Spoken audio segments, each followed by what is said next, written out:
You are listening to the Disney Dream Girls, an unofficial Disney Theme Parks podcast, and this is show number 541, the Sunday, the 16th of March, 2025. Where dreams begin. Hello and welcome to this week's Disney Dream Girls. My name is Michelle Young, and together with my jolly good chum Jane Phipps, we are your guides to the place where dreams begin. Well, this week, still no Jane. She's off in Florida having a ball. So who else could I possibly replace her with? But I would like to say the grandfather of British podcasting, because you were up there in the Disney podcast emergent age. It's Mr. Craig Lucas. Hello. Hello, how are you? I'm very good, and I'm speaking at a normal speed now, aren't I? Yeah, you sound really, really slow, but then so do I. For our lovely people who are going to struggle with Craig's accent, there is going to be a translation version so that you can understand exactly what he's saying, because he's got the most amazing Scouse accent, which I absolutely adore. But let's be honest, Craig, some people do need you with subtitles. Yeah, I'll try. I'll try not to go too Scouse. Kerry Okay. always shouts at me because she listens to everything that I do and she just goes mad. But we'll see what happens. We'll be all right. All right, my lovely. It'll be boss. It'll be boss. Oh, just going back to the 80s and shell suits and all right there, mate. Yeah.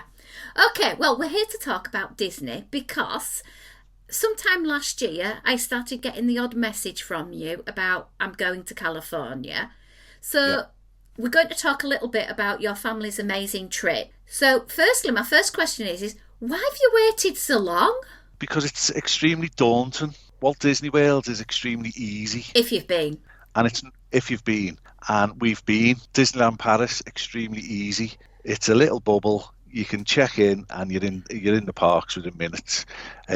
Walt Disney World, once you've been and you're staying on property, more importantly, it's a doddle. This is flying to the opposite side of America, and I like my comfort zones. So once I've been somewhere, I like to go back and back and back. So anywhere, Scotland, anywhere. That's just, so it was very daunting, and it seemed, without doing any homework on looking at the prices and stuff, it seemed like it was going to be an astronomical amount of money. And when we looked into it, when we narrowed the holiday down to just Disneyland, focus on that, not try and do everything. Mm-hmm. It was very affordable, unbelievably affordable, so we did it.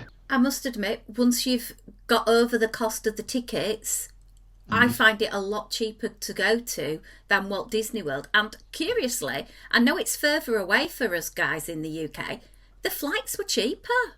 Our flight from Heathrow was advertised at 11 hours, and it was 10 hours. Oh, that's great.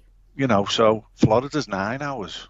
Not much difference. It isn't, but that's due to the flight path.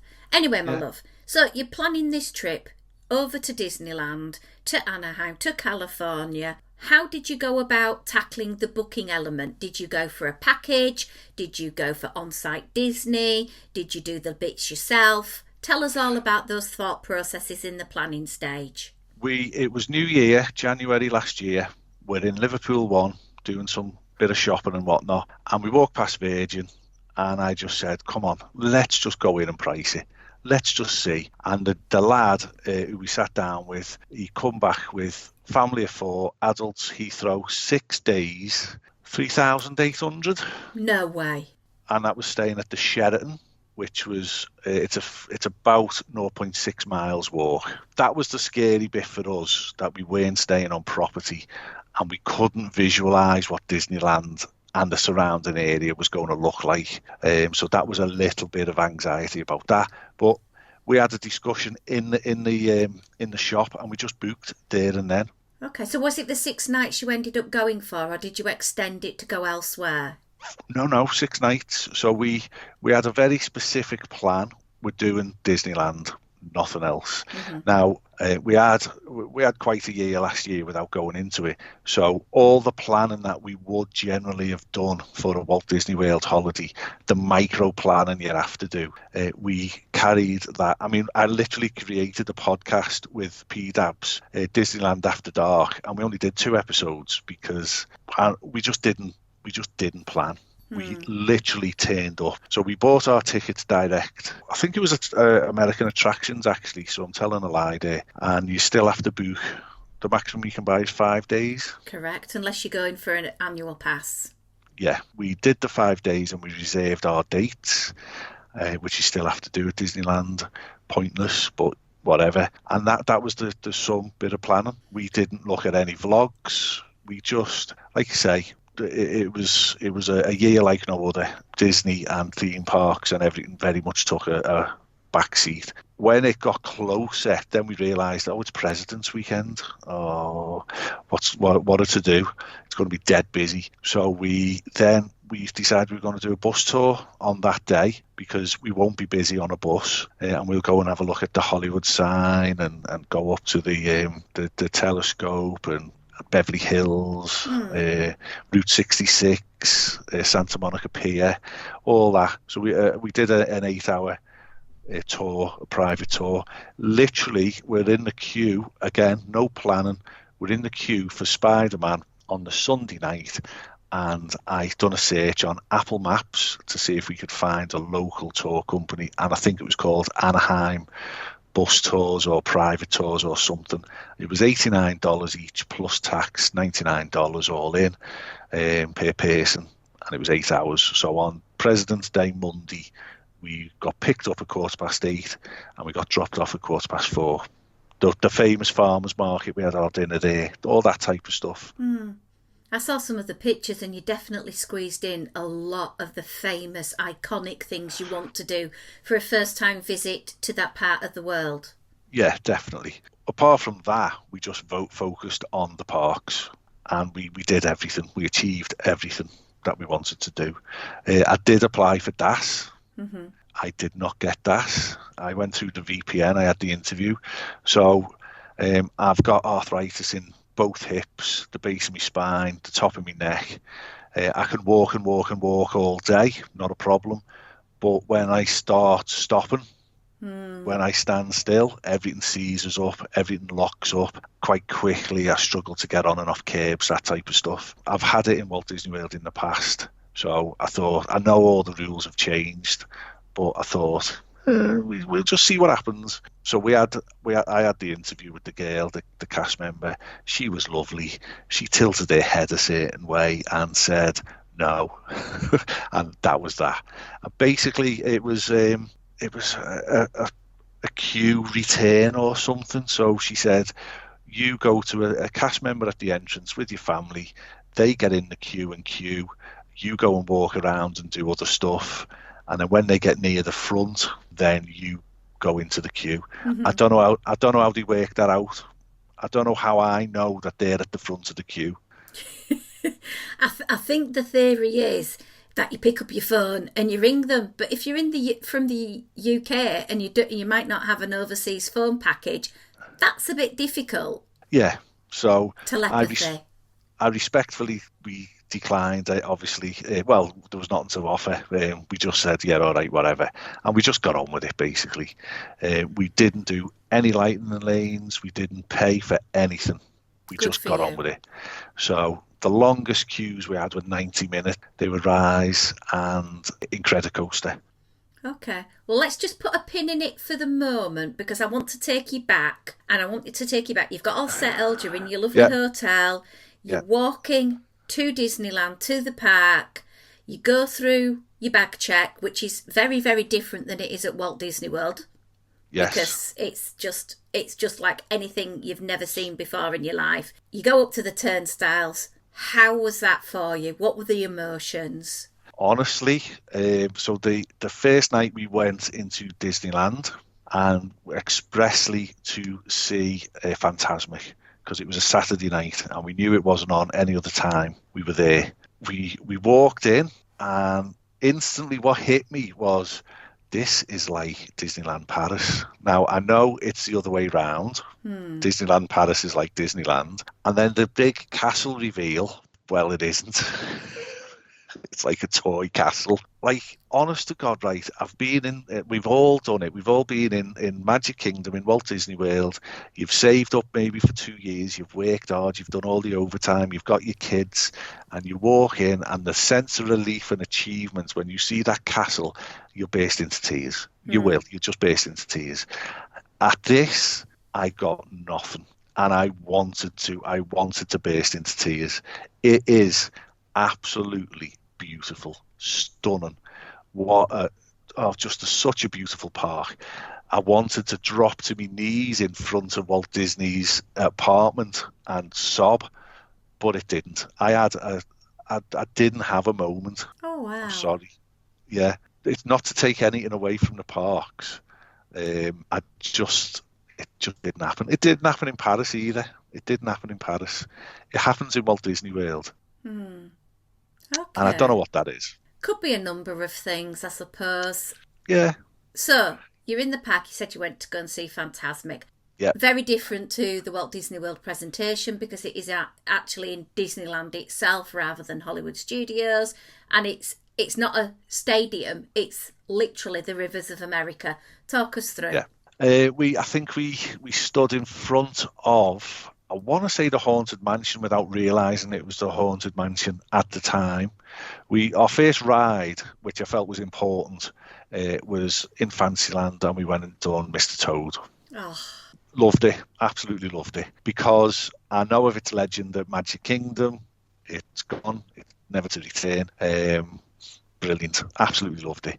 Then we went and we did Pirates. Again, that is the best Pirates. I'm privileged now to do 3 Pirates. That is the best by a mile. Fantastic. And then we got into position on a railing next to a bin, so we had an unobscured view apart from the lamp and the tree which was in front of you. Fantasmic, unbelievable. I absolutely loved it. It destroys Walt Disney World. It's fantastic. When that, and again, purposely hadn't looked at anything, when that pirate ship comes into view, just takes your breath away. Where did that come from? Just, what's that doing there? Unbelievable. The only thing that I didn't like about it is when you're in Hollywood Studios, you're all sitting down and you've all got a goal. The whole audience, the crowd is there to watch that. We were in a place where there was movement all around you. People, regulars, locals, coming and going, not interested in it, watching and walking. There was a lot of movement, a lot of distraction, obscured views, obviously. We could have got a dessert package, but when we looked into it, it seemed really quite expensive for what they were presenting you with, which looked like a packed lunchbox full of a few cakes and that. So it was over $300, I think, for the 4 of us. Ouch. And I was like, nah, yeah. So we didn't bother. And that basically was our first night. We did Fantasmic, and then we left and went back to Sheraton. It was getting hard to blink at that point. Oh, bless. It is a long hard haul of those 8-hour time differences, and sometimes of a year it's 9. Yeah. It is But telling. one of the lovely things was my sister-in-law and her family, who we normally go away with on these epic quests.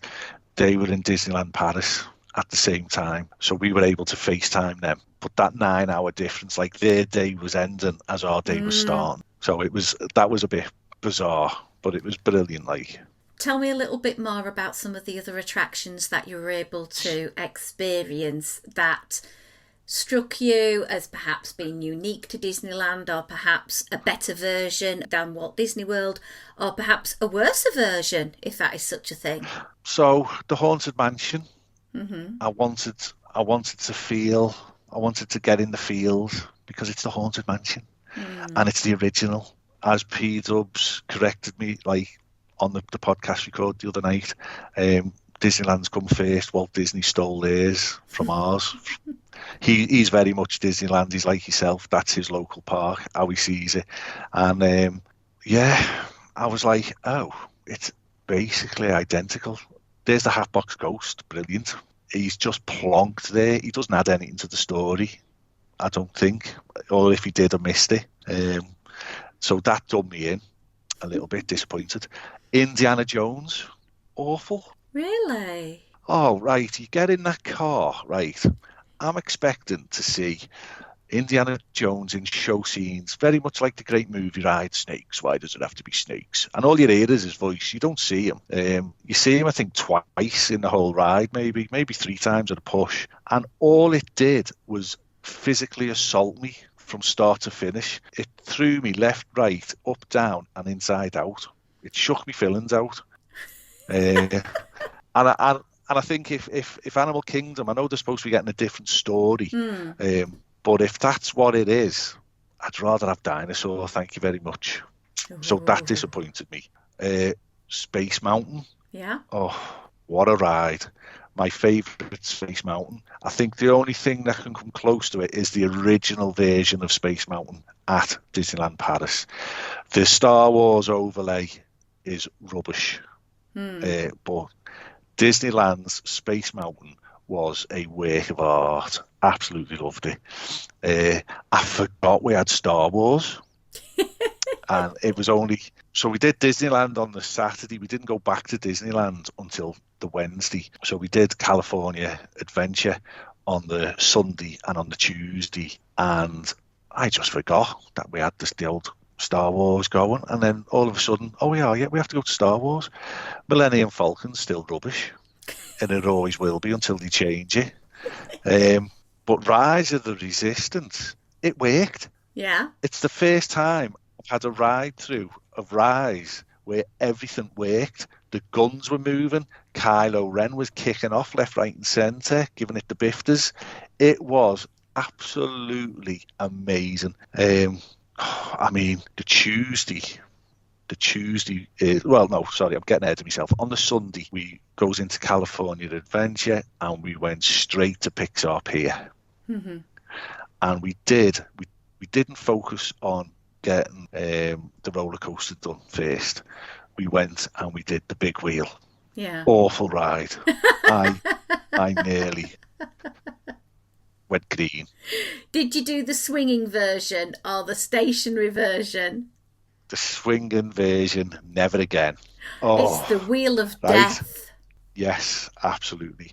And then we focused on doing the little things. So we went and done Inside Out. We went and did the rockets, and I'm not giving you the proper names because I can't remember them. You'll know them. Your listeners, Kerry's screaming at the iPhone now. And then we went and done Midway Mania. We went and did Midway Mania. And then we goes and does Incredicoaster. It had been down. We could see it going round empty. They were advertised a 90-minute wait, and it was definitely a 90-minute wait. And they had a lot of lightning lanes backed up. So they took preference and priority. And even when their queue was empty, the cast member would keep us standing there until another 2 strolled through. That's what it was like. Until I think they must have saturated and they got to a point where then we did start moving. But it was still 90 minutes.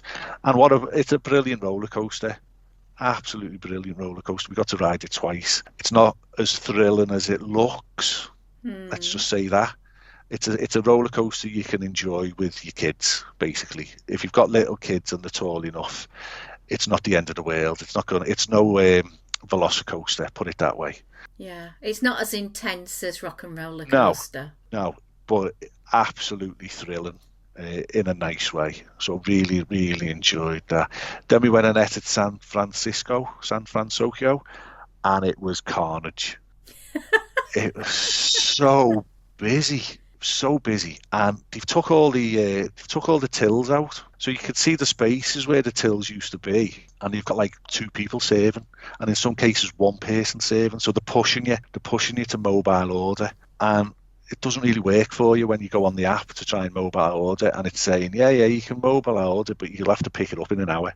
Yeah. So I think that's a backward step very much for Disney. They don't need to nickel and dime people any more than what they do. They're actually losing money on it. Do you know what I mean? Because I would have probably bought 2 pints if I went and spoke to a human, I'd double up on the ale and all that. And I just didn't, because I'd have to. You go and try and do the dine and that, and you've got got another wait half an hour, and he's just like, oh. Yeah. But we didn't touch cars on that day. We saved that for the Tuesday. Oh my God! Oh, World of Colour. Yeah. Oh, Michelle, take my money for this Disney World. It was beautiful. It was absolute. That was the closest to come to having a moment watching that. So I got press for that, or a pre-thing, so I could go into a reserved area. And then I went and spoke to the cast member. I just said, where would you recommend standing? And he said, go down to the yellow area, and if it's quiet, they'll let you in there. And he did. He just let us all in. And we're at the front. We're literally at the front. And he did Lunar New Year first. And I was like, oh, I was expecting more from World of Colour. That's a bit rubbish, that. Ooh. But then kicked off. Oh, I put it on my personal YouTube channel because I videoed it all, and just took my breath away. Absolutely worth the admission alone. Unbelievable, so beautiful. And then I think we left after that because again we were knackered a bit. Cars Land on the Tuesday. Rope drop. There's no such thing as rope drop. It's a free for all. It's a stampede. In Walt Disney World, it's a bit more controlled. They'll hold ropes. They literally rope drop, and they'll frog march you to an area. Here, they just let you in, and everyone just legged it. And everyone's doing that pretend. I can't see you. I'm invisible, but I'm going to push past you anyway. That was a 60-minute wait from opening. Worth every minute. What a ride. What a land. Did you manage to go through there at night to see Shaboom and the lighting of the neon? We didn't see the lighting. We did go in the night. Because on that night, we were always going back to the hotel for an hour, 0.6 miles. So you'd walk there, you'd get on the bed, you'd lie there, shut your eyes. Then you'd open your eyes, you go back to park. So on this night, Grace didn't want to go back, but she come back with us. She was tired and her feet were hurting. So she bailed after about an hour, so Kerry took her back. So me and Eve stayed out, and we got to go in Cars Land in the dark with the neon. That was the song that's playing, isn't it? Mm. That was where she had a mac and cheese cone, and again, what an area to get lost in. But the problem is, I'm British, so you don't have a chance to get lost in it. You don't get a chance to do a Lou Mongello and just sit and look at stuff. You've got to leg it, haven't you? Yeah. You've just got to bang, bang, bang. So I think that night it was a 40-minute wait. So we did it, and then we come home, got to do it in the dark. Totally different ride in the dark.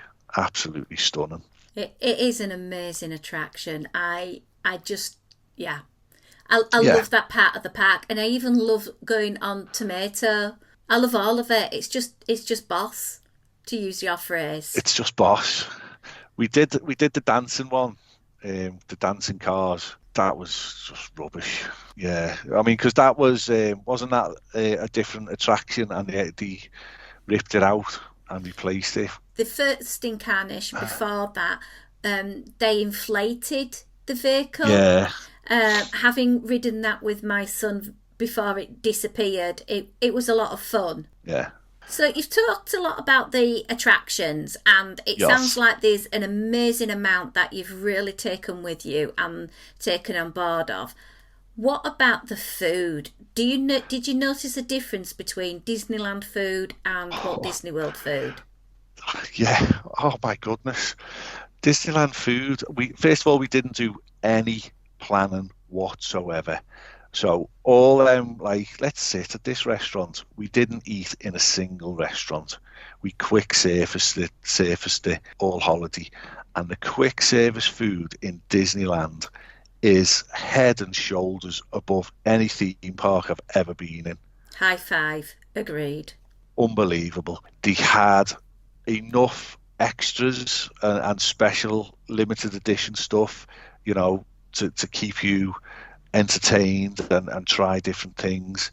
We did the Ronto wraps, but they had a special Ronto wrap, which was just a ham sandwich basically, but what a ham sandwich. The turkey leg, I love a good turkey leg, Miguel, and it didn't disappoint. I went and got it from wherever I got it from. It was in that little shop at the near where the big boat goes from, and we went and I went and ate it in the Golden Horseshoe, and they got food from in there, and we just sat in there. I ate it in 8 minutes. The meat just fell off it. It was just so much food. It was just delicious, absolutely delicious.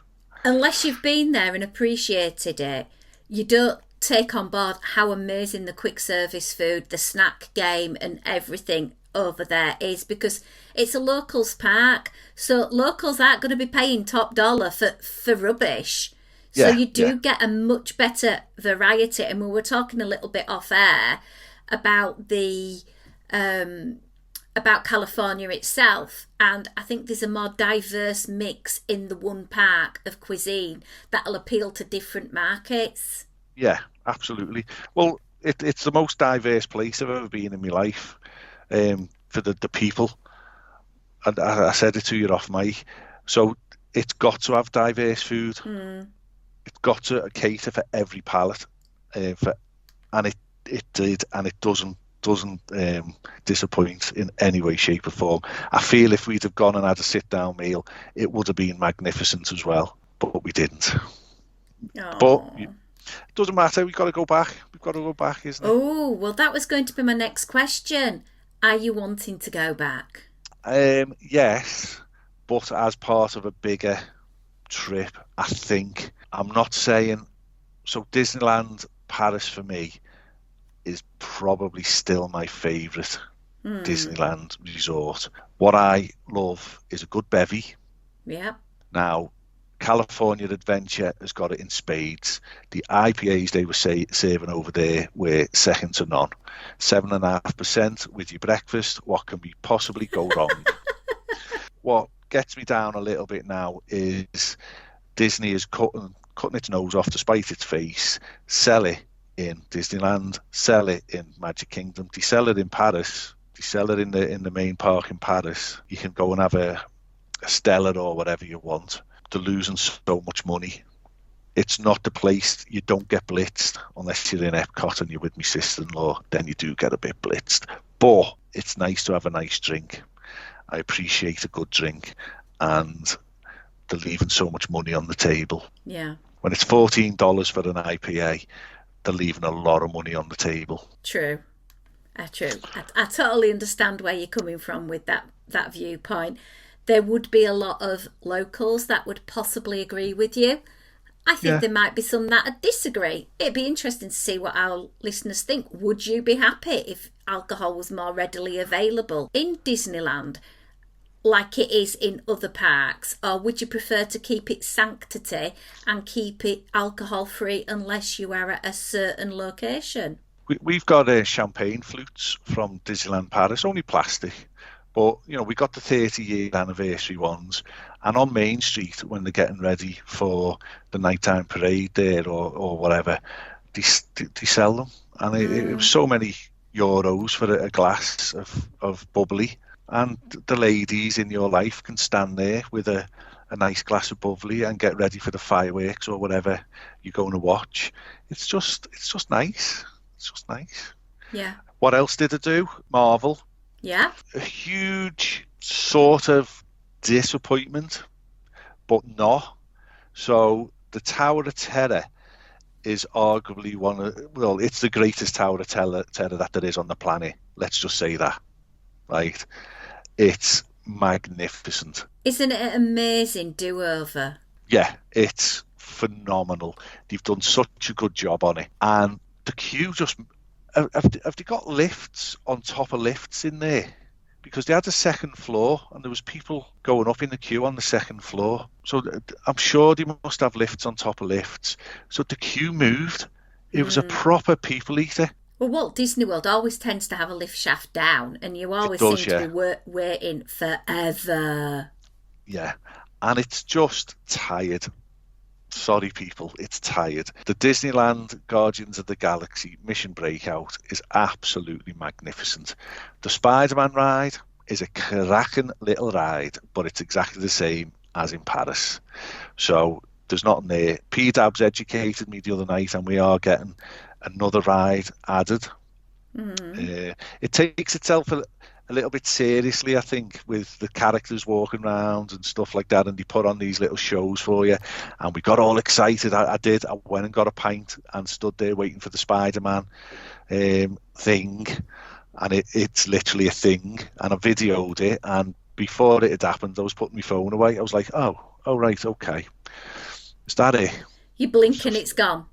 Yeah, other bits of it seemed to go on for half an hour, and you're like, oh.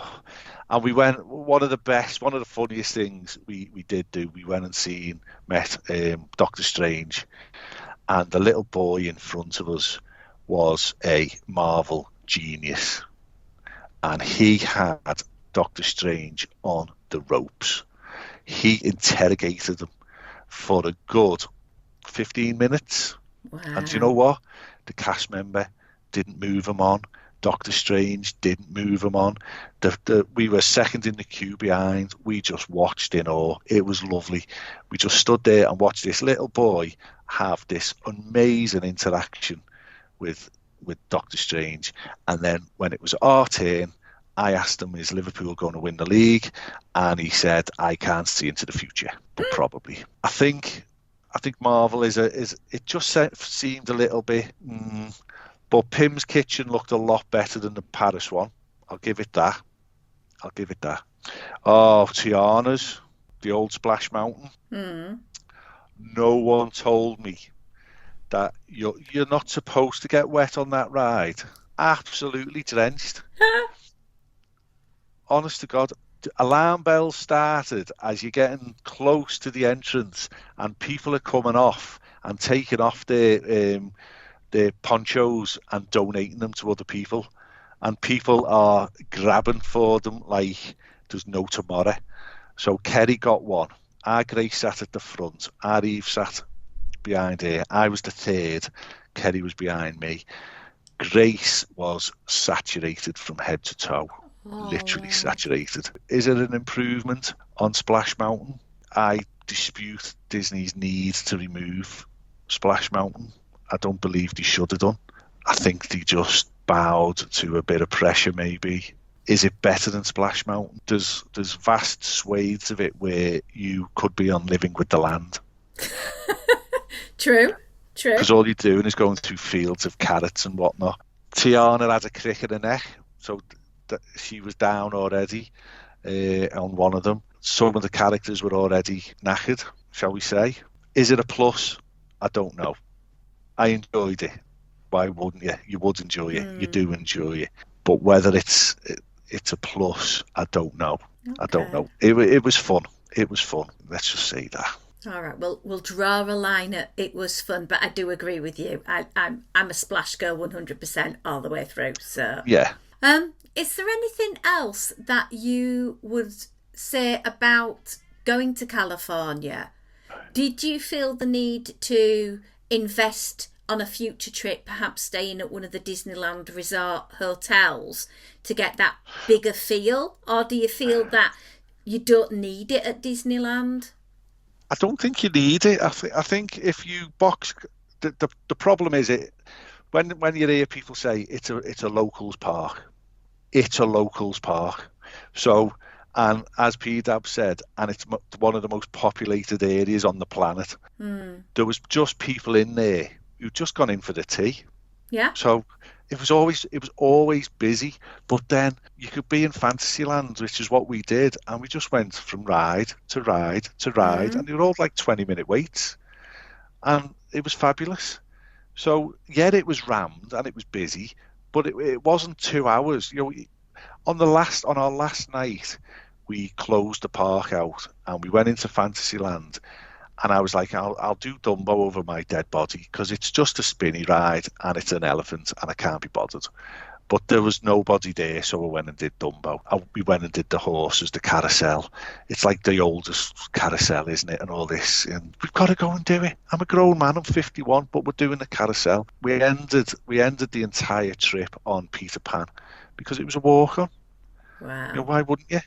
Do you know what I mean? But what was the question again, Michelle? You've digressed. Would you want to go, when you go back, to one of the Disneyland hotels, or do you feel that you got enough of the Disney magic by purely being in the parks. Yes, we did go into the hotel, Grand, the California Grand, the Grand Californian. Yeah, we went in there and had a look, and it's Wilderness Lodge, isn't it? Kinda, yeah. And I said to Kerry, right, let's get a price. Let's see if we can stay here tonight. And I got a price, $700 for the night. And I was like, I do not need to stay here for $700 for the night, because all you get and this is across the whole of the Disney world at the moment as well, and Disneyland Paris, you get early park admission. Do you need early park admission? No, you don't. The hotels in that area were off the chart. Like we stayed in the Sheraton. On my YouTube channel, I did a walking thing from the Sheraton to Disneyland. Once you've landed and you've seen it, all the worry and the dauntedness, just goes away. It's so easy. The Sheraton was a lovely hotel. The room was like a 4-star, maybe a 3.5-star. The bar was great. Saul, I sat and he was the Mexican barman. I sat and had a few Blue Moons with him, and we talked about our different, his Mexican family, and I was telling them all about Liverpool and Scotland and everything like that. The only thing we had was cheerleaders. We had cheerleaders for the first 2 days. Everywhere you looked, there was cheerleaders and someone getting thrown somewhere. There was cheerleaders in trees and everything as you were walking along. But apart from that, they went home on the Monday, I think, or the Tuesday. I don't think you need to stay in the Disneyland hotels. I think it's a waste of money, quite frankly. Yeah, I agree. The only thing we didn't do justice to was Downtown Disney, because it's a bit of a dogleg, isn't it? You've sort of got to go, you come out the parks and you go that way. And because we weren't having sit-down meals, we went into the big shop and we bought what we needed to buy in there. I bought a Spirit jersey. Oh my word, you bought one of the most expensive ones ever. Well, if you're going to go for the bang, go for the bang. So I got a bright red. Oh, the red fluffy. The red fluffy. Oh, right? It's like so Liverpool colours. Exactly. But then we're walking around and there is a pair of fairy Disneyland pants. I love them. So I'm walking around literally like a bear. I'm like a Scouse Winnie the Pooh. Oh, bless you. So it sounds like you definitely got into the Disneyland vibe with everything. Yeah. Oh, yeah. I am so glad that you went and you had an amazing time, and that you do plan to go back and perhaps visit some other parts of California, because there's so many other things to do in that part of the world. Yeah, absolutely. Oh, have you seen the driverless taxis? They're weird. What's that about? And the little robots delivering food. These little carts that are just going down the path. It's like Next Generation over there. It's like RoboCop. Yeah, I'm just waiting for one of them to go berserk and start ramming itself into me or something. Yeah, exactly. Very bizarre. Bizarre. So you've mentioned that people can contact you directly to go through and look at some of your content. Give yourself a bit of a social media shout out where people can find and enjoy more of you. I mean, my YouTube channel is BCL 1973, Big Craig Lucas, because that was my graffiti name in school, because I used to knock around with Little Keith Anna, LKH. I'm on, obviously, Diz After Dark podcast, Universal After Dark podcast, and a few others. I quit podcasting in January for about 20 minutes, and then I was listening to Diz After Dark, and you were talking utter tripe. So I had to come back because I was screaming at the podcast. I listened to yourselves and I listened to Kat and Lewis, and I don't have to shout at you very much, but I was shouting, so I had to come back out of retirement. Worst retirement in the history of retirements. Do you know what? You've had more comebacks than I don't know what, because I'm quitting podcasting and then you're back 2 minutes later. I miss it. I miss it too much. I love it. Yeah. And then I shut my Twitter down because I don't believe in Elon Musk. So that's gone. I'm on Facebook under me. I'm on Blue Social, BCL 1973. I don't really use it. It's like starting Twitter again, and I can't be bothered. You get to a certain age, don't you? So that's where I am. Awesome. I encourage everyone to get in touch with Craig and follow him on everywhere he's mentioned and enjoy more of his views on his Disney life, because as you can tell, he's brutally honest and says it how it is. And I think we need more people like you that says it how it is, because some things may be amazing, but some things might not. Right, well, that's going to be it for this week's Disney Dream Girls. As usual, you can find us anywhere, everywhere at Dis Dream Girls on Instagram, etc. If you want to support the show financially, hop on over patreon.com/Disney Dream Girls, where you can catch some early audio and extra audio. But until next time, it's a goodbye from me. And it's a goodbye from me.